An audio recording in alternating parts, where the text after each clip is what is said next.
All right. Senator Brown, my name is Bill Fraley. I'm the president of the AFL-CIO, and I'm also the head of the Plumbers and Pipe Fitters Union here. I know both those things, Bill, so thank you. Sir. Yeah, it's great to be with you again. What I'd like to do real quick is let everybody else in the room go around and introduce themselves so that you have an idea of exactly who's here. So if we want to start with Brian, why don't you start? I'm Brian Griffin, Director of Communications and Technology for the AFL-CIO Labor Council. Brian, good to see you. Paige?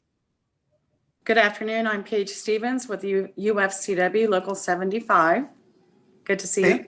Paige, I have quoted one of your members many times during the pandemic who works at Kroger, and she said, they call me essential, but I feel expendable because they don't pay me that much and they don't protect me at work. I mean, she said that early but I have quoted her many times, although I don't know that I remember her name. She was an African-American woman that was on one of our discussions, and it's been 14 months, so I forget that part. But anyway, thank you. Thank you. Fred? Hello, Senator. Fred with the Greater Cincinnati Building Trades. Good to see you. We're working like hell. Portland's been pushing back. Anything in this infrastructure bill has to have Davis-Bacon. Yes. And as you know, the senator that lives in your community is not a big fan of Davis-Bacon, but we keep pushing, of course. Appreciate it. Yep. Michelle? Good morning.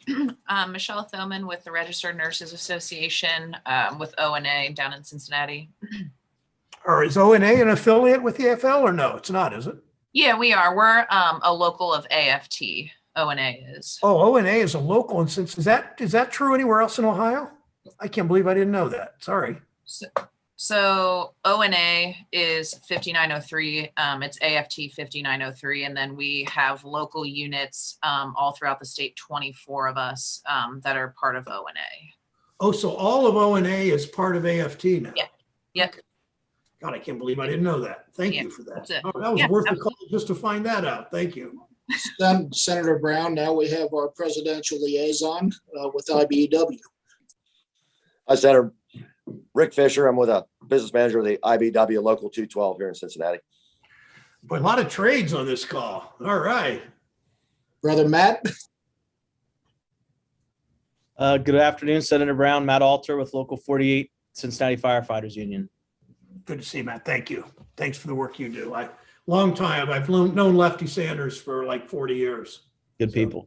Yep. I'll never forget, before I start remarks, you just want me to say something now, talk 3, 4, 5 minutes, and then Sounds great. You're on. Never forget, back many years ago, maybe 15 or 20, I was at a diner in Cincinnati, and I was talking to a guy, must have been 28, 29 years old. And he was in the trades. I'm thinking he was plumber, but I'm not sure of that, but he was in the trades. And I remember talking to him about his retirement. And I never heard somebody that age that understands how important it is to give up dollars at the bargaining table today for the future. And that the trades has inculcated, has just taught people so well that culture of that's what bargaining is all about. And you get the company to step up and you put dollars aside and you take care of your members after, if they're injured or after their retirement. So it really was, I'll never forget that guy. I don't remember his name either, but anyway, so let me just talk a little bit about what I see now in this town in Washington. I come home every weekend, but when I'm here during the week is that we're now finally seeing a government on the side of workers. For frankly, decades under presidents of both parties, Republicans worse than Democrats, but Democrats not good enough.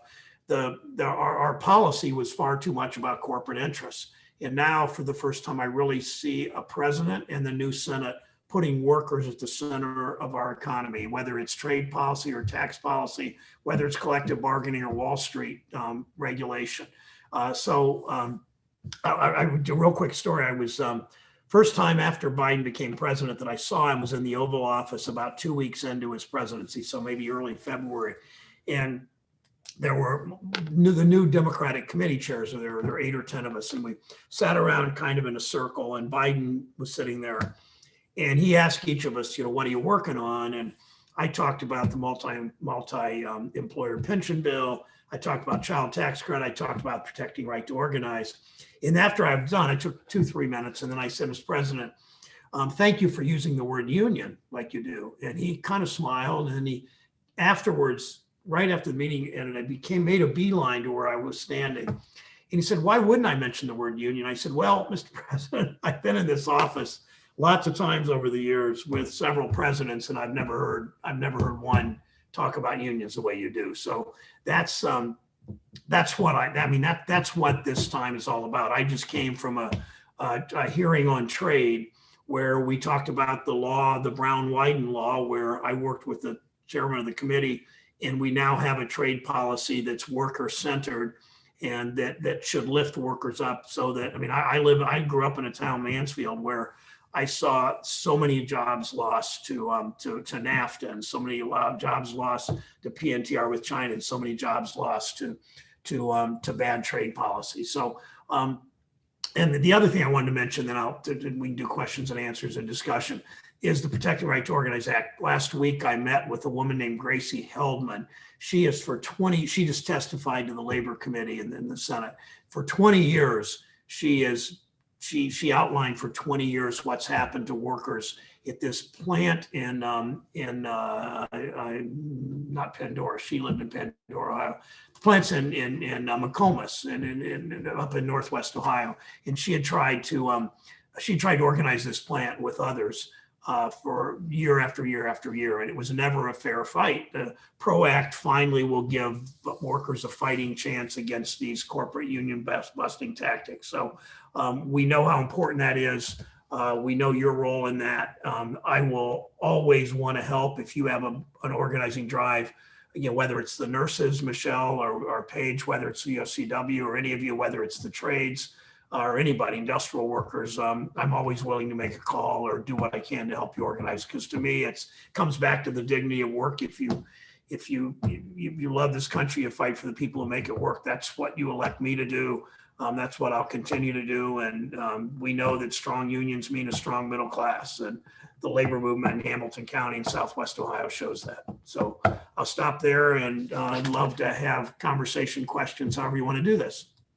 Great. Senator Brown, thank you for those opening remarks. And we appreciate the fighting that you do for us and all working families, whether they're union or not, that you do on a daily basis. Thank you, Bill. Very, very much appreciated. So at this time, we will open it up for questions. I guess maybe the easiest thing would just me call on everybody individually, and if you have a question, and if not, if you've got one that you think of during the course of this, either raise your hand or hit me up on the chat screen, and we'll get back to you. So Sister Paige, would you like to start us off? Sure. Thanks, Bill. And thank you, Senator Brown, for being here with us today. I know you've been working really hard on the rescue packages and the trying to bring up our workers in this country, and especially, championing the child tax credit. I see so much value in this, from bringing our economy out of, the COVID and helping our economy, to also helping many of the Central Labor Council members, UFCW members. This is an amazing package, bringing those tax dollars forward to people, that tax credit forward to people throughout the year. I guess the one question I would have is, do you think this is something that could become permanent? And I know that it might be a little too early to tell that, but that is kind of one of the questions that I would have for you today. Thanks for that, Paige. The answer is yes, we're going to make it permanent. It's not done yet. I started working this 8 years ago in 2013, and the Senate was about to pass another corporate tax giveaway.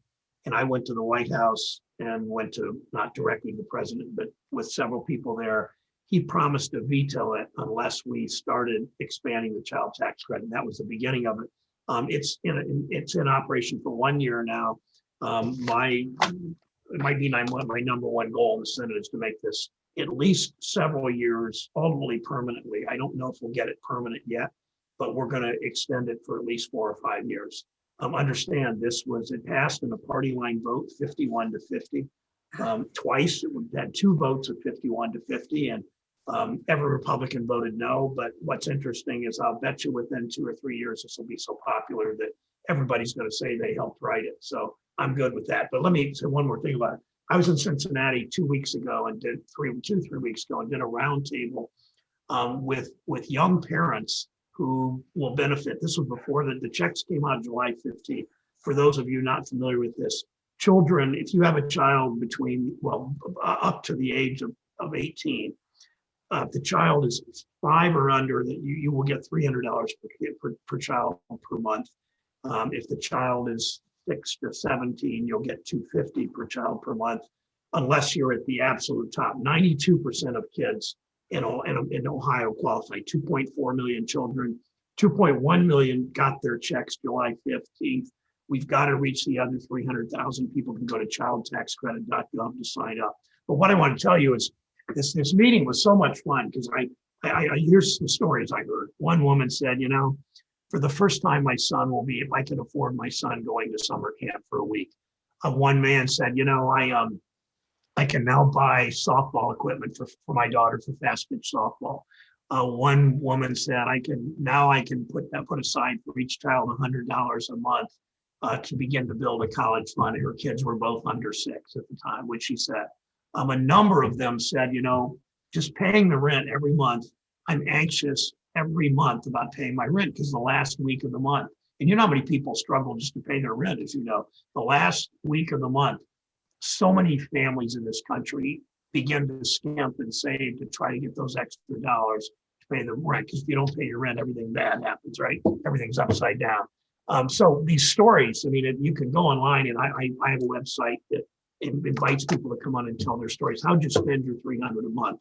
But we, as I said, my number one goal page is that, and the ProAct are the things I'm working hard. That and housing and the ProAct I'm working hardest on is to make sure that money keeps going. And partly not just because it's helpful, but I want it to be predictable. And from particularly you in the trades, how unpredictable your incomes can be in tough times. And I know so many families. If you can bring predictability in some way to a family's finances, in this $300 a month per child, if you have, one child's 5 and you got 2 kids that are 7 and 8, you're going to get 300 plus 250 plus 250. You're going to get $800 a month, and that's going to make a big deal. It's not taxed. It's a straight $800. It's either direct deposit or it goes in your mail. It'll be mailed to you. And if you haven't got it and you think you're eligible, and almost all children's families are, go to childtaxcredit.gov. Thank you for asking that question, Pam. I was hoping somebody would ask that question. Great question. Thank you, Sister Paige, and thank you, Senator, for that answer. Rick Fisher, would you like to go next? Yeah, I would. Hello again, Senator. On the infrastructure bill, I'm wondering if there's any way that, our members, and I'm going to say this in a building trades, more of a thing than just local 212, but the federal investment in the infrastructure bill is a great thing. But I'm just afraid if we just tie Davis-Bacon to this and we don't have any other language like we have with the IBW, with the EVITP, with the electrical vehicle infrastructure training that we're using, and it needs to be IBW members putting these vehicle charging stations in. That kind of directs that work towards unions, in that case, towards IBW. But for all the other unions and this infrastructure plan, Davis-Bacon, it gets us there, but they find a way around it without adding higher labor standards, I think, and directing it more towards union workers. I'm afraid that big business will find a way to get around these unions, just like they always have in the past. I don't know if there's the ability to put some kind of language in that infrastructure plan so that it is more, whether it's responsible bidder language talking about apprenticeships or what we could tie to it to kind of not guarantee the local unions in the areas get the work, but at least it makes it a little harder for big business to get around unions. Really, really, really good question, Rick. First, Davis-Bacon first is so important. Buy America provisions in this, that you're using American steel, you're using American concrete, you're using American products, generally, whether it's services, whether it's housing, or whether it's transit, or whether it's water and sewer, or highways or bridges, whether it's the Brent Spence Bridge or the Western Hills Viaduct, any of those. So that's a component of it. And we're working with the Department of Labor and the Biden administration to make sure. I mean, look at a little bit of sidelight. The Department of Labor. This is how elections really matter. I mean, you know all that. You wouldn't be doing what you're doing as trade unionists. But the Department of Labor now had the Secretary of Labor in the last 4 years was a corporate lawyer with Jones Day, one of the biggest law firms in the country, one of the most anti-union firms in the country. And he brings in all these corporate lawyers like him that always were on the side of corporate America instead of the side of unions. The new Secretary of Labor is a former, is he IBW? He's out of the trades. I'm not sure what. Anybody know? The new Secretary of Labor is out of Boston. I think he's an electrician, but is it? I thought he was a laborer. It's so- Marty He Walsh. might be out of the labor. I think you're right. But anyway, he's clearly a union guy. The number, I mean, everybody at that agency now, at that department, the people that we've been confirming, the people that he's hiring, all understand this. So we're looking to them to make sure that every one of these, I mean, you raise a really good question, that we've got to write this in the best way. Thank you, Brother Rick. Sister Michelle? Thanks, Bill. Again, thank you for being here, Senator Brown, and answering our questions. So my question is about the PRO Act. So I think we've all seen in the wake of COVID how important workplace safety is, especially for healthcare facilities and other essential workers, frontline workers. So what specifically does the PRO Act do to expand protections for workplace safety, and then protections for those workers who, are raising the flag on workplace safety issues?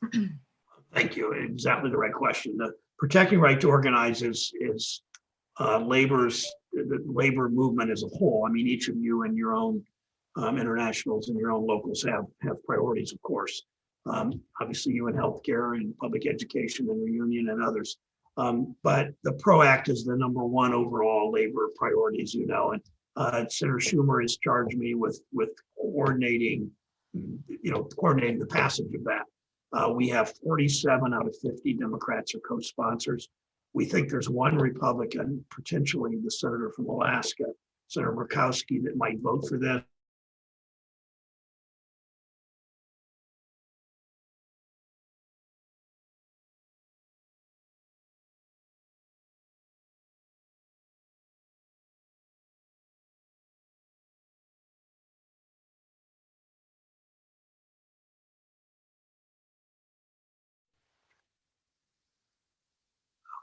I just got a thing. It said recording is stopped and then it continued. Sorry. Okay. I talked too much. Sorry about that. And then we've got to get them to vote to relax the filibuster for a period of time for this issue. And I hope this in voting rights. So that's our goal. What it does is you look at all these drives, look at Amazon, the vote in Alabama, look at the vote in Tennessee with the UAW, look at a number of organizing drives you've been involved in. And the burden's always on unions, and the punishment is always against you guys and not against the companies. And we want to, this bill will essentially line up the government to be neutral in these drives, not to have a bias towards corporations. And they have for decades gotten away with this. People get fired. People, they can slow walk. I remember talking to Ted Kennedy about this 15 years ago when I came to the Senate, and he talked about how they slow walk this stuff. Management slow walks these organizing drives, and by the time the vote's taken, the original petitioners have left or been fired or have moved on. And so it does essentially that. It puts workers, puts government on the side of being neutral, and it gives workers a real chance and protects them from corporate harassment that way. Thanks for asking that. Thank you. All right. Thank you, Sister Michelle. Go on to Brother Matt Alter. Hey, Matt. Thank you. Thanks again, Senator. We appreciate all your support throughout the past your time out representing the state of Ohio in the Senate. Actually, mine was more of a kind of a follow-up to see if you could give any shed any light on the bill that you'd introduced, the Expanding Healthcare Options for Early Retirees Act. And I don't just if you could kind of let us know where it's at and maybe where you're getting some pushback and what can we do to try to push this forward, because it's a critical issue for firefighters, and not just firefighters, but for many of us in the working trades where we chose our vocation, our occupation, most of us right out of high school, and our jobs require physical labor. So we are many times broken and used up earlier than what I would call the general population. And healthcare is a crisis for us here in the state of Ohio. Firefighters can expect to spend on average just over $1,800 a month for healthcare when they retire. And, it's draining what little money that we are able to scrape together to form a pension. It's draining a lot of their pension savings. So if you could provide any insight on that, it'd be great. Not to mention you said pouring your body out and the dangers, not to mention the exposure in your case and in firefighters' case, the toxic substances and toxic materials. And I've worked with a lot of veterans groups on the exposure that American soldiers and Marines had to the burn pits in Iraq and Agent Orange in Vietnam and all that, and some of the same issues obviously affect you. Yeah, you said that exactly right. I mean, so many people in the trade, so many firefighters, so many police officers already have had their 30 years in their early 50s, and sometimes late 40s, but certainly early 50s, and they're not really able. I remember speaking once. I was in Canton. And I was speaking to the retired, it was retired police officers, if I remember right. And I was sitting I got there early and I was sitting in the car waiting before they were opening. And I saw a couple buses pull out and a bunch of retired police officers getting out of these buses. And almost every one of them had a limp, had something clearly they had just the wear and tear of being a police officer 40 years or 30 years, the wear and tear of being a firefighter 30 years, wear and tear of being a laborer or electrician for 30 years. And people around here don't think about that much because they don't know enough people that work like you did all your lives. So our bill, it's part of it was part of our whole effort. I'm chair of the Social Security and Retirement Pension Subcommittee and the Finance Committee. And we're going to do a hearing on a few hearings planned in the future. One thing that's just so obvious to me, first thing we did the Butch-Lewis Act, which affected not so much your guys, Matt, but especially the Teamsters and the Iron Workers, Local 17 in Cleveland, and a number of people that were going to see major cuts in their pension. But part of this is Medicare. I've been working for years on and off we got this close back in 2009 to allow anybody that's 55 to buy into Medicare. To pay, to pay, but use your retirement in part to buy into Medicare so you can get into Medicare earlier. We've never been able to pass that. It's been blocked over and over again. So the next step is I wanted to do sort of a pilot project, not really, but to narrow it so it's not, I'd like it for everybody in Medicare at 55, but for people, for police and fire and ultimately the trades to be able to retire younger and get help with their health care, whether it's Medicare early buy-in or whether it's other ways that we subsidize it. But the bill, we're going to keep working on it. And you're continuing to weigh in, organizing around and can help. I just don't know. It's not going to pass this year. I'm hopeful we could step it up next year and the year after and get moving on. But thank you for that. Thank you. Great. Thank you for that, Senator Brown. Appreciate Well, that. can I say one more thing, Matt? I think it's really important that you tell stories. Tell individual stories of them. Tell stories of individual members that clearly this would matter to. I mean, I'm sure you've got some where healthcare, where because they fought fires for 30 years and been exposed to toxic substances, been injured on the job, that you got stories of individual people. Tell those to elected officials and to the public. Absolutely. No, we definitely will. Look, I mean, it's all day. We sat here, we're having retirement parties. A lot of them were delayed by COVID. And I just got hit with a firefighter. He's dealing with cancer right now, and he's fighting to just get his presumptive cancer coverage. He's paying $22,000 a year out of pocket for healthcare for cancer that a 56-year-old man just shouldn't get. It just doesn't happen. Just since January of this year, we've had 6 firefighters under the age of 54 diagnosed with prostate cancer. One of them is going to be terminal, unfortunately. And, the constant fight is that 96% of firefighters will be retired before they turn 56. And for like a department like Cincinnati, 850 firefighters, there's only one fire chief. So most of the firefighters are out there doing the job every day. They're on the fire trucks, they're on the ambulances, they're doing the work every day. And like our brothers and sisters and the rest of the trades, we're on our feet, we're doing the job. We don't have the luxury of eventually moving to an office to be shielded from this stuff. And can't say how, we talk about, a hard day's work and an honest day's pay.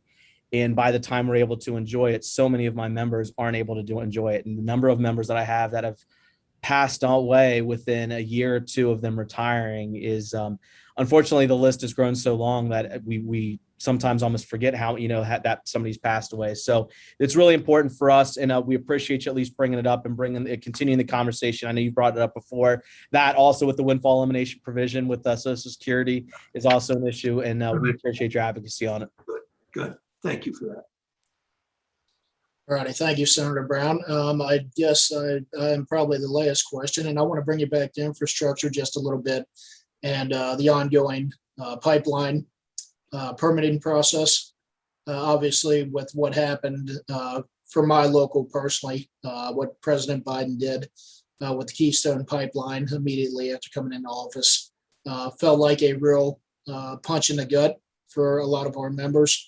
Pipelines obviously are a lot heavily UA work, United Association Plumbers and Pipefitters work. So going forward, we're past that now, and the president has talked about the approval process for the Penn East pipeline, amongst others, and that he will consider them on a case-by-case basis. And he understands the importance of the infrastructure in this country and what we need to do to replace it and repair what's out there. So I guess what I'm wondering is, can we count on you and with his, I guess, the energy approach, using everything available, not just solar and wind, but also the need to redo the natural gas pipelines and the oil pipelines in this country, along with the new nuclear technology. Can we count on that support? Yeah, I mean, it's going to continue to be all the above, and it's it's not there are going to be a lot of jobs in solar and wind, but they're not going to displace all the jobs in natural gas or in pipelines or in nuclear. I don't think that anybody, I mean, a few people may think that, but just about every Democrat here in the Senate, and myself included, understands it's going to be all the above. And there's a plant in Northwest Ohio that just, I believe it's now the largest solar manufacturing plant in the country. I believe, I'm not sure that they just added several hundred jobs. They're not paying, frankly, as much as plumbers and pipe fitters is good. And this plant's not organized, so that's another issue there. But there's going to be, and I think about wind turbines, and there's going to be a lot of steel jobs. We got to make sure that steel made in the U.S. And the same with solar panels, and the same with pipes and all that we're doing. We've got to make sure of that. But you have my commitment to be fair about this.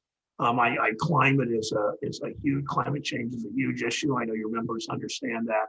And nobody's more pro-labor than I am, and I'm a big environmentalist too, and you can do both. And I'm convinced I just don't buy this BS that you either choose a clean environment or you choose workers. And that's what the right wing wants people to think, but I've never bought that and never will. So count on me. I agree with you 100% on that. And just doing the research on the new modular nuclear reactors and the safety factors that are involved with these smaller assemblies that they were able to put in now, I would hope that sometime in the future that this country would take a really close look at nuclear power again, because it is an option that can be as clean, if not cleaner, than what we're doing now. And I think the fear of the 3 Mile Island type disaster, if these things are put out there properly and the public is educated, they will see the value in them at some point. I think that's right. I've seen people that were, and I include myself in this. I mean, I was pretty strongly against, 3 Mile Island happened. I was 1979, was that the year? I was in my late 20s. And I remember being pretty anti-nuclear, thinking that we can't do this safely as a society. We can't continue down this road. And first of all, we weren't doing it very safely then. Now we are, and we've learned something. And I think there's a whole lot of people that thought nuclear power was potentially a disaster that now understand we can do it safely. So I think you're going to see more interest that way too. That's what I said on the above. That's what I mean. So cool. Great. Thank you, Senator. Did you still have more time? I don't know if there's any follow-up questions or I Brian. answer something real quick. I otherwise got to run, but Yeah. Good. Thank you for stepping up, and thanks for what you're doing. And again, my offer in any organizing drives you're doing, let us know. And Aaliyah Brown, no relation, lives in Wyoming, lives in Hamilton County. She runs our Cincinnati office. And get in touch with her, get in touch with me, and we want to be there. All right. All right. Well, on behalf of the Box Operatium Studio, we thank you all for being here with us today. We really appreciate it. And Senator Brown, I know you stay busy and I know you stay on guard for us. We appreciate it very, very much. Thank you all very much. I appreciate it. Watch for this. It'll be out on our socials soon. Thank you, Senator. Thank you, Senator. Thank you. Senator. Thank you, Senator.